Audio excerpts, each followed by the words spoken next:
Over the past several months, I've seen many threads on Facebook discussing why Timmins does not attract more top-tier musical acts.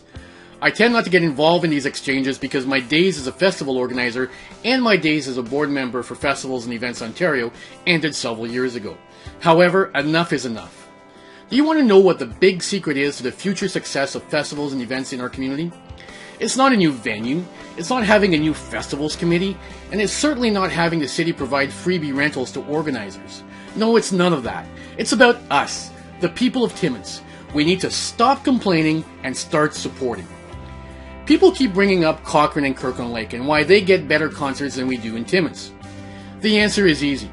Towns like Cochrane and Kirkland Lake will support events no matter who the performers might be because it is a community event where everybody gathers to be entertained and to share a few beverages with friends. In Timmins, people seem to be pickier, only showing up when it's an act or a genre that they enjoy. I'm not blaming anyone for thinking that way, but it's the root cause of the problem that everyone seems to be struggling finding an answer to. A few years ago, Timmins had its chance. The city had made a commitment to host an annual festival called FanFest. And in its 2 years of existence, FanFest had the best all-Canadian lineup of the festival season, in the country genre in 2001, and in the adult contemporary genre in 2002. We had Juno-winning acts such as Jan Arden, Blue Rodeo, The Wilkinsons, Paul Brandt, and Natalie McMasters, among many others, and yet we drew less than 5,000 people for either of our two festivals. For those of you that will bring up the Land of the Lakes Festival from 2003, please note that the attendance for that event was exaggerated, and there is a reason why there was not a second Land of the Lakes Festival.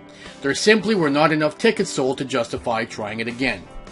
I bring up FanFest and the Land of the Lakes Festival because that was our chance to really put Timmins on the map as a community that will support national and international level acts, and we failed miserably.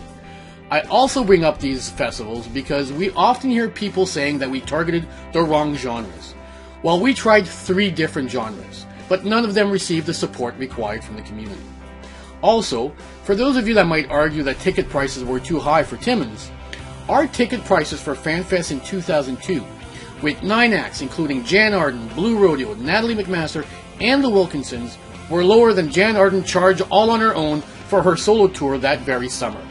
All this to say that while I applaud the individuals currently looking at creating a festivals committee in Timmins, I want to remind them that there is a lot of work to do before Timmins will be recognized as a destination of choice for larger acts. This idea that Timmins can attract AC/DC or Garth Brooks or any of the other names that keep floating around, well, good luck with that. I'd suggest you start with smaller acts and not buy into the hype from over-aggressive promoters, be they local or out of region, that promise you crowds of 10,000 for a show. It is also important to develop a festivals committee that is prepared to plan and host festivals without expecting handouts or freebies from anyone. Make sure you can afford everything you need to host a successful event, and anything you get for free will be a bonus. As for the rest of us, we can't have our cake and eat it too. We just need to be more supportive of the musical acts that actually perform in Timmins, including both local and visiting acts.